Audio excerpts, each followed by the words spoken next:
نحمده ونصلي ونسلم على رسوله الكريم اما بعد. په نن درس قرآن کې د 12مې سپاره مکمله خلاصه دا بیانېږي. د دغه سپاره په شروع کې الله تعالی د وداسې معجزې قرآن کریم تذکره بیان کړې ده چې مشرکین هم د انکار نشي کولای. او بیا الله تعالی منکرین ته د قرآن کریم په باره کې 3 قسمه چیلنجونه ورکړي. اول خدا دا چې تاسو د قرآن کریم غوندي قرآن کریم راوړئ. دوم نمبر دا چې تاسو د قرآن کریم د سوراتو غوندي 10 سوراتونه راوړئ یا د قرآن کریم د سوراتو غوندي یو سورت هم راوړئ. او بیا الله تعالی دا بیانوي وای قرآن کریم دا حق ده او رښتونی کتاب ده. د تاسې د فصاحت او د بلاغت باوجود کچېرې تاسې د قرآن کریم غوندې یو صورت هم نه راوړ، دلته د 10 سورتو ذکر ده، 10 سورتونه هم نه راوړل، بیا په دا خبره باندې پوه شئ چې قرآن کریم حق ده، رښتونی ده. د تاسې اعتراضات، د تاسې الزامات بالکل بې بنیاده او دروغ دي. او داسې الله تعالی په دینه بعد د انبیاء کرامو تذکره او د قوم تذکره او په هغه باندې د عذاب چې کوم تفصیل هغه الله تعالی بیان کړی ده. اول نمبر باندې ده حضرت نوح علیه السلام. حضرت نوح علیه السلام 950 کاله خپل قوم ته د توحید دعوت ورکړی ده. تاسو شرک پرېږدئ، بس الله تعالی باندې ایمان راوړئ او اسلام ته راشئ، کفر پرېږدئ. هر قسم دعوت نوح علیه السلام خپل قوم ته ورک. خو چې کله د نوح علیه السلام قوم دغه د حد نه تجاوز وکړو، بیا په دغه وخت کې الله تعالی حضرت نوح علیه السلام ته وویل چې ته یوه کښتۍ تیاره کړه او په دا کښتۍ کې ته او د تا اهل و عیال او هغه کسان چې کوم په تا باندې ایمان راوړی ده هغه سواره کړه. بیا داسې وشول چې حضرت نوح علیه السلام کښتۍ جوړه کړله او په دا کې خپل کورول او هغه ځناور، هغه څاروي چې هغه نر او ښځه هغه هم په دې کښتۍ کې واچول او هغه کسان چې په ده باندې ایمان راوړی هغه هم د ځان سره سواره کړل. او بیا الله تعالی د اوبو په شکل باندې په دې باندې عذاب راوست، د اوبو طوفانو، د ځمکې نه هم اوبه راووتلې، د اسمانو نه هم اوبه راورېدلې. او بیا داسې د حضرت نوح علیه السلام زوی و کنعان، دا کافر و. بیا دته حضرت نوح علیه السلام وویل چې راځه موږ سره سور شه. خدای نه راته ده ورته زه غره ته خیږم، ما اوبه نشي ډوبولی. خو بیا د الله تعالی قدرت ګورئ، اوبه دومره زیاته شوله چې هغه غر هم په اوبو کې ډوب شه، کنعان په اوبو کې ډوب شه، هغه غرق شول ټول. بیا نوح علیه السلام دا دعا وکړله چې یا الله تا خو وعده کړې وه چې زه به تا او د تا اهل و عیال دا ټول بچ کومه، خو دا د ما بچی ده، دا هم بچ که. بیا الله تعالی ورته وویل چې د اهل و عیال نه مراد هغه دي چې هغه اسلام راوړی دی، یو په زړه کې ایمان وي. او کوم کسان چې ایمان نه راوړي، مرتد دي یا کافران دي، هغه د تا په اهل و عیال کې شامل نه دي. بیا داسې حضرت نوح علیه السلام او د ده سره چا ایمان راوړی و هغه بچ شول او نور څومره په هغه باندې د اوبو طوفان راغی، ټول غرق شول. دغه نه یوه خبره دا ثابتېږي چې نن سبا کامیابي دا په حسب او نسب کې نشته، بلکې کوم یو سړی چې دا وایي چې د ما حسب نسب ده، د ما پلار دغه عهده ده، د ما نیکه دا عهده ده، موږ داسې یو داسې یو، دا هېڅ فایده نه ورکوي. خو دا هلته فایده ورکوي چې د سړي په زړه کې ایمان وي. که یو سړی مؤمن وي، مسلمان وي، بیا دا سړی فایده اخیستلی شي او د حسب نسب بیا هم فایده ورکولی شي. خو که د چا په زړه کې ایمان نه وي، دغه ته حسب او نسب بالکل فایده نه ورکوي. دوم نمبر باندې الله تعالی د قوم عاد تذکره بیان کړې ده. حضرت هود علیه السلام و الی عاد اخاهم هودا قال یا قوم اعبدوا الله ما لکم من اله غیره. قوم عاد دا ډېر طاقتور قوم و. دوی ته حضرت هود علیه السلام دا دعوت ورکو د دین وال چې تاسې په الله تعالی باندې ایمان راوړئ، د بتانو عبادت پرېږدئ، خپل ګناهونه چې تېر شوي دي په دا باندې معافي وغواړئ، الله تعالی به تاسې معاف کړي، جنت ته داخل شئ. خو دوی بیا هم د حضرت هود علیه السلام خبره نه ومنله او دوی سرکشي اختیار کړله. بیا الله تعالی په دوی باندې عذاب راوست. هغه عذاب داسې و چې د دوی د کورو چې کوم چتونه وو دغه بالکل په هوا کې ولاړل او د دوی ونې چې کومې وې دغه د ولې نه راوختلې او د دوی ځناور انسانان څاروي دا ټول په هوا کې دورې دورې ګرځېدل او پړ مخې به رالوېدل. بیا دوی باندې داسې وسول چې فرشتو په دوی باندې د کاڼو عذاب نازل کړو، کاڼې وورول، دوی د عذاب شکار شول. داسې حضرت هود علیه السلام قوم ته هم الله تعالی عذاب ورکړو چې کله دوی خبره نه ومنله. په درېم نمبر باندې الله تعالی د حضرت صالح علیه السلام واقعه بیان کړې ده. حضرت صالح علیه السلام نه د قوم د فرمایشي معجزاتو مطالبه وکړه. ورته وویل چې کتا چیرې د غره نه یوه بلار به اوښه را پیدا کړله بیا به موږ د تا خبره منو. بیا الله تعالی داسې وکړل چې حضرت صالح علیه السلام ته یې دا معجزه ورکړله، د غره نه یې یوه اوښه را پیدا کړه خو بلار به وه. بیا حضرت صالح علیه السلام ورته وویل چې دغې اوښې ته څه مه وایي، دا د الله تعالی اوښه ده، دا ته تکلیف مه ورسوئ او د دغې ډېر زیات خیال ساتئ. خو دوی قوم چې کوم هغه د خبره نه ومنله، هغه اوښه یې مړه کړله. تفصیلي بحث ته خو زه صرف خلاصه درته بیانوم. بیا داسې د الله تعالی طرفه نه په دوی باندې عذاب راغی، ډېر سخت اواز و. د یغ اواز د وجې نه دوی بالکل ټول ختم شول، نیست و نابود شول. بیا الله تعالی مخکې د حضرت ابراهیم علیه السلام خبره بیان کړې ده او د حضرت لوط علیه السلام د قوم داستان د الله تعالی بیان کړی ده. حضرت ابراهیم علیه السلام ته د انساني شکل باندې دوه فرشتې راغللې. بیا ابراهیم علیه السلام د دوی دعوت وکړو، د خوراک انتظام یې ورته وکړو، غوښه یې ورته کېښوده خو دوی غوښه نه خوړله. بیا حضرت ابراهیم علیه السلام لږ پریشانه غوندې شو چې داسې نه وي چې دا موږ ته تکلیف راورسوي، د څه نقصان په سبب باندې راغلی. بیا دوی ورته وویل چې یریږه مه، موږ د الله تعالی طرف نه راغلي یو، الله تعالی موږ رالیږلي یو. او خو د دوی د راتګ دوه مقصدونه وو. یو مقصد خدا ده چې حضرت ابراهیم علیه السلام ته خوشخبري ورکوله چې الله تعالی به تا ته بچی درکوي، حضرت اسحاق علیه السلام. د هغه بچی وي حضرت یعقوب علیه السلام. د حضرت یعقوب علیه السلام بیا 12 بچیان وي او د دوه ښځې دي، د اولې ښځې نه 10 بچیان او د بلې ښځې نه 2 بچیان. د دویمې ښځې نه حضرت یوسف علیه السلام او حضرت بنیامین. دا الله تعالی دته یو خوشخبري ورکړله. او د دوی دوم د فرشتو د راتګ دوم دا مقصد و چې حضرت لوط علیه السلام قوم دغه ډېره زیاته سرکشي اختیاره کړې وه او د حد نه تجاوز کړی و. بیا داسې وشول چې دې کله راغللی، بیا حضرت لوط علیه السلام ویرېده چې دا راغلی دي د انساني شکل باندې ډېرې کښلې دي او د ما قوم چې کومه ده هغه داسې قوم ده چې دغته نه ګوري چې دا څرنګه انسان ده، څرنګه ده، بس د هغه سره خپل بدفعلي کوي.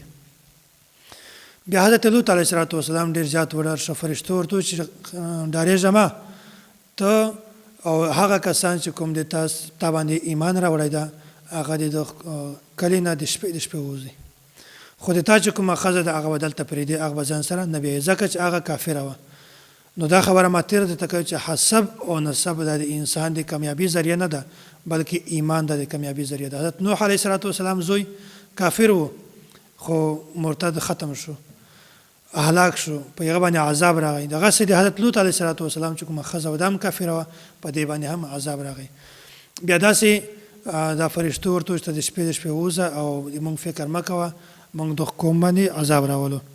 بیا داسې وکړل چې فرشتې د کله چې کوم دا قوم و دغه اوچت یې کړه اسمانو طرف ته او بالکل دا الټه سیټ باندې یې کته راوغورځول او بیا دوی ته ډېر الټه عذاب ورکړي او الله تعالی ټول ختم کړل.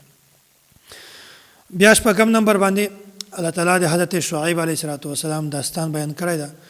د قوم په ده کې دا غلطي وه چې دوی به په ناپ تول کې کمی کوله. که چاته به یو شی ورکوه بیا په هغه کې به یې کمی کوله، که د چا نه به یو شی وړ بیا په هغه کې به دوی د زیاتۍ مطالبه کوله. او حضرت شعیب علیه السلام دوی ته ډېر زیات نصیحت وکړو، د توحید دعوت یې وکړو، خو دوی خپله بتپرستي کله هم نه پرېښودله. بیا الله تعالی په دوی باندې عذاب راوست، ډېر سخت اواز و، د هغه اواز د وجې نه دوی بالکل ختم شول. اووم نمبر باندې د حضرت موسی علیه السلام داستان د الله تعالی بیان کړی ده. د موسی علیه السلام او د فرعون دغه یو مخ ته مقابله شوې وه د جادو والا. بیا ټولو ساحرانو حضرت موسی علیه السلام باندې ایمان راوړ. د قیامت په ورځ به فرعون دا د خپل لښکر مخ ته روان وي او د فرعون سره به د لښکر د جهنم ته الله تعالی اچوي. او بیا الله تعالی مخکې دا خبره بیان کړې ده، وایي د تیرو انبیاء کرامو د واقعاتو بیانولو مقصد څه شی ده؟ دغه بیانولو اصل مقصد دا ده چې نبی علیه صلوات وسلام ته تسلی ورکوي، نبی علیه صلوات وسلام زړه ته اطمینان رسوي. ای پیغمبره که چېرته تا سره هم قوم داسې وکړي، تا خبره نه ومني، تا تردید وکړي او بیا هم ته پریشانه کېږي، ځکه چې تا نه مخکې څومره پیغمبران راغلي وو، هغو سره هم خپل قوم داسې کړي دي. دغه صورت پوره سو او دې نه مخته بل صورت ته صورت یوسف. دغه صورت نوم صورت یوسف ځکه ده چې په دغه صورت کې د حضرت یوسف علیه السلام مکمل تفصیل دا بیان شوی ده. او بیا یهودیانو به د نبی علیه السلام نه دا سوال وکړو، وایي بني اسرائیل چې کله د فلسطین نه مصر ته راغلل، بیا دوی هلته څرنګې اوسېدل او څرنګې دوی آباد شول. د دې مقصد دا و چې نبی علیه السلام ته د هغې واقعې بالکل معلومات نشته او د دوی په د نبی علیه السلام په تذلیل کې، د دوی په تکذیب کې موږ ته اسانتیا وي. خو بیا دغه دپاره الله تعالی پوره صورت را نازل کړه، دا صورت یوسف باندې. دا مکمل تفصیل په دې کې بیا موجود ده. دوه مشترکات دلته زه تاسو ته بیانوم، داسې خو ډېر مشترکات دي د حضرت یوسف علیه السلام او حضرت نبی علیه السلام په خپل منځ کې. حضرت یوسف علیه السلام سره د ده ورونو حسد کړی و، خو آخر کې بیا هم الله تعالی یوسف علیه السلام ته غلبه ورکړه. داسې رسول اکرم صلی الله علیه وسلم ته د مکې مشرکینو ډېر زیات تکلیف ورسولی، خو آخر کار الله تعالی نبی علیه السلام ته بیا هم غلبه ورکړه. او داسې حضرت یوسف علیه السلام خپل ورونه معاف کړي وو، خو د هغو نه انتقام نه واخیستی. داسې نبی علیه السلام هم د مکې مشرکین چې کوم هغه یې هم معاف کړل. دا دوه مشترکات په دغه ځای کې ما تاسو ته بیان کړل. بیا مخکې د یوسف علیه السلام د خواب تذکره ده. ګورئ دغه د یوسف علیه السلام چې کومه واقعه ده، دا 12مه په سپاره کې هم شته او 14مه کې هم شته. په دې سپاره کې موږ صرف د هغو خبرو تذکره بیانوو چې کوم په د 12مه سپاره کې وي، او باقي تفصیل چې کومه ده هغه به انشاءالله په 14مه سپاره کې بیانوو. حضرت یوسف علیه السلام خوب ولدی. اذ قال یوسف لأبیه یا ابت انی رأیت 11 کوكبا والشمس والقمر رأیتهم لی ساجدین. یوسف علیه السلام خوب ولده، خپل پلار ته دا خوب بیان کړ چې ما ته 11 ستوري او 1 لمر سترګه او 1 میاشت دا ما ته سجدې لګوي. حضرت یوسف علیه السلام پلار حضرت یعقوب علیه السلام دغه ته اندازه وشوله چې څه وخت نه بعد به د ده 11 ورونه او زه او د ما چې کومه ښځه ده د ده مور، دا به د ده اطاعت کوي. بیا حضرت یعقوب علیه السلام یوسف علیه السلام ته وویل چې دا خوب چاته بیانومه، کیدای شي د تا ورونه د حسد په وجه تا سره دشمنت پیدا کړي، تا سره حسد پیدا کړي. بیا داسې وشول چې حضرت یوسف علیه السلام دا خوب چاته بیان نه کړ. او بیا د یوسف علیه السلام چې کوم ورونه وو، اذ قالوا لیوسف واخوه احب الی ابینا منا ونحن عصبه. د حضرت یوسف علیه السلام سره حسد پیدا شو. د دغه دوه وجې دي. یوه وجه خو دا ده چې حضرت یعقوب علیه السلام د خپل زوی حضرت یوسف علیه السلام سره ډېر زیات محبت کوو، یا خو د حسد وجه دا ده، یا د حسد وجه دا ده چې کیدای شي په څه وجه باندې په څه طریقه باندې دوی ته د خوب معلومات شوی وي، په دې وجه باندې هم حسد کوو. ویل چې موږ په طاقت کې هم زیات او تعداد کې هم زیات یو، په دنه مشران هم یو، د خپل پلار خدمت مدد هم کولی شو، بیا د موږ پلار د موږ سره محبت ولې نه کوي. دا د حسد پیدا شو. بیا دوی داسې وکړل چې د حضرت یوسف علیه السلام د قتل منصوبه یې جوړه کړه. اقتلوا یوسف او اطرحوه. بیا داسې وشول چې دوی 11 ورونه وو، د حضرت یوسف علیه السلام سره 12 وو، خو بیا دا مشوره سره وکړله د دوی چې کوم مشر ورور یهودا، دغه دا مشوره ورکړه چې حضرت یوسف علیه السلام به مړ کوو نه، کوهي ته به اچوو. او نور ورونو دا مشوره ورکړله چې حضرت یوسف علیه السلام به مونږ قتل کوو. خو بهرحال د مشر ورور چې کومه رایه وه، مشوره یې په هغه باندې عمل وکړو. بیا داسې وشول چې دوی خپل پلار ته ورغلل، ورته وویل چې مونږ نن سیر ته ځو، تفریح ته ځو، چکر ته ځو، مونږ سره د خپل زوی حضرت یوسف علیه السلام کم ورور ده دا مونږ سره ولېږه. بهرحال خو چې کله یې ورسره ولېږه بیا دی داسې وکړل چې یوسف علیه السلام یې کوهي ته واچاوه او د ده چې کومې کپړې وې کورته او په هغه باندې وینه ولګوله او بیا یې هغه د شپې حضرت یعقوب علیه السلام ته راوړلې ورته ویل چې موږ نه خو یوسف علیه السلام دغه لیوه وخوړه او د ده کپړې موږ سره پاتې شولې. په دغه ځای باندې یوه قافله تېرېدله. دغې قافلې ته د اوبو ضرورت پېښ شو. بیا هغه کوهي ته یې هغه بوکۍ ور ټیټه کړله د اوبو یې را ایستلو دپاره، خو په هغه بوکه کې حضرت یوسف علیه السلام بیا په هغه وخت کې د دوه ورونه هلته نږدې وو. بیا ورونه یې راغلل، هغه ورته ویل دا د مونږ غلام ده، د مونږ نه تښتېدلی ده.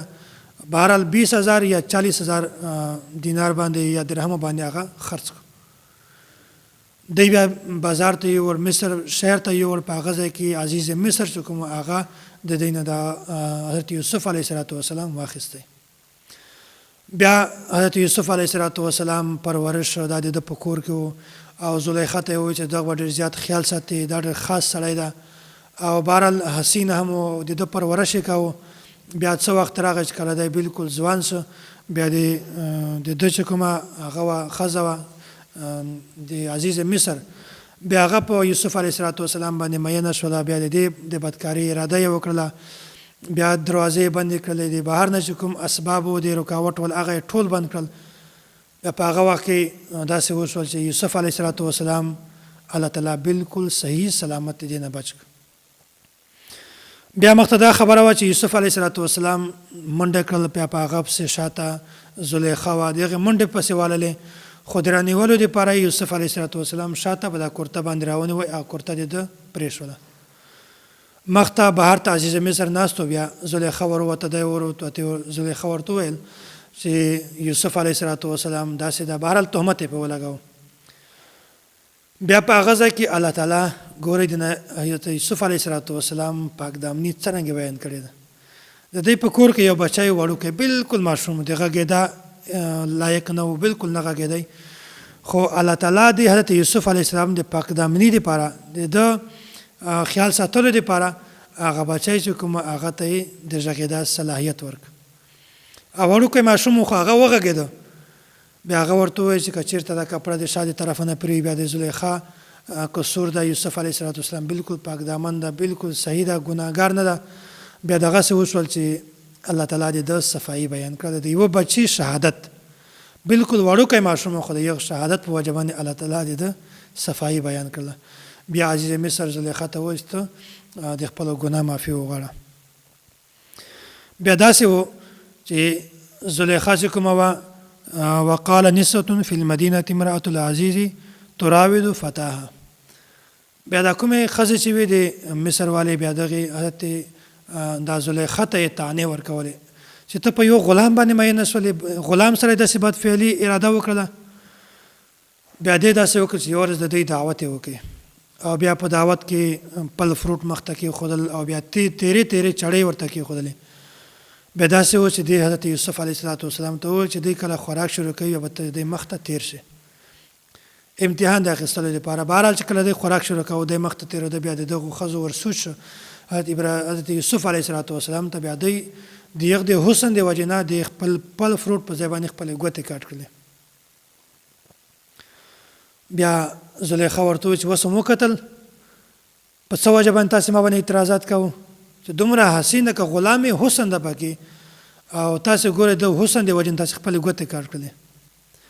بهرحال مخته دا خبره راځي یوسف علیه السلام دا دعا کړې وه، قال رب السجن احب الی مما یدعوننی الیه. حضرت یوسف علیه السلام دا دعا وکړه چې یا الله دا ځینې ښځې دي دا ماته د داسې کار دعوت راکوي، په دا نه بهتره خبره دا ده چې زه جیل ته ولاړ شم. بیا الله تعالی د ده دعا قبوله کړله او حضرت یوسف علیه السلام جیل ته ولاړ. ودخل معه السجن فتیان. بیا حضرت یوسف علیه السلام چې کله جیل ته ولاړ، بیا په هغه جیل کې دوه جیلیان نور وو، هغه په دې سزا باندې گرفتار شوي چې دوی بادشاه ته زهر ورکول.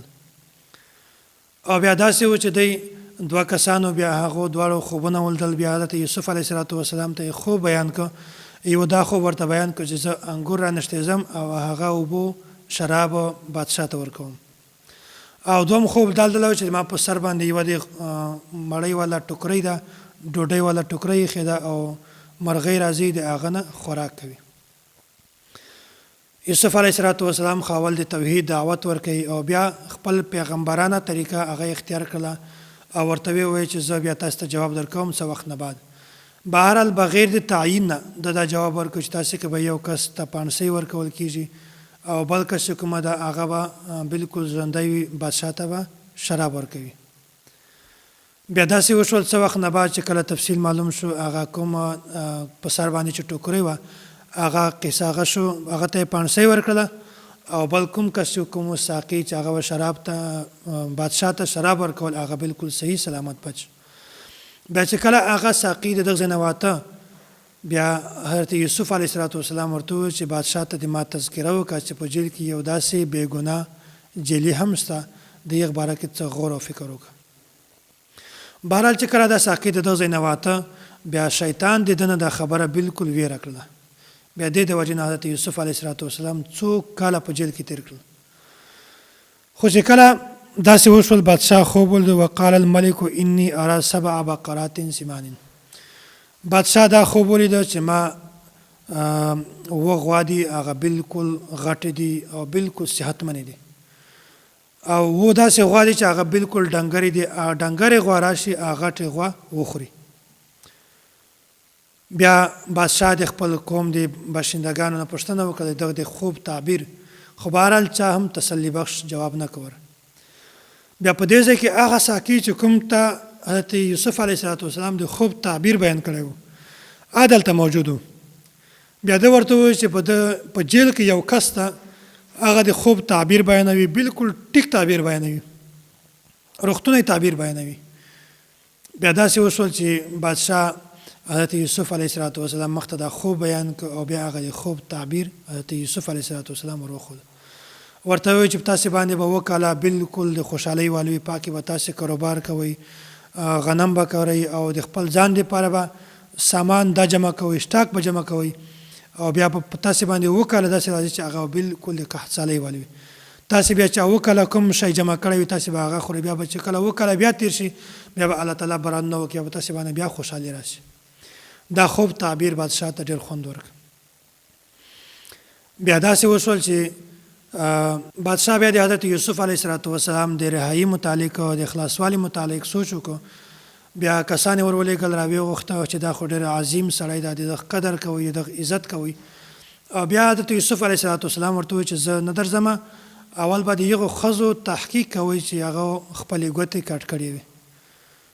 بیا داسې وشول چې بادشاه هغه ټولې ښځې راوغوښتې، هغه ورته وویل چې بلکل حضرت یوسف علیه السلام دا بې ګناه ده او د حضرت یوسف علیه السلام صفایي یې ورکړله او داسې زلیخا ورته وویل چې د ما قصور و د حضرت یوسف علیه السلام هېڅ قصور نه و. بیا هغه نه بعد حضرت یوسف علیه السلام د جیل نه راخلاص کړو. بیا د اخره پورې د یوه بادشاه سره بیا څه وخت دی پنډېده. دا واقعه خو صرف په دې سپاره کې ده او مزید چې څومره واقعه ده هغه به انشاءالله په مخته نشست کې د 14مې سپارې په شروع کې بیانوو. و آخر دعوانا ان الحمد لله رب العالمین.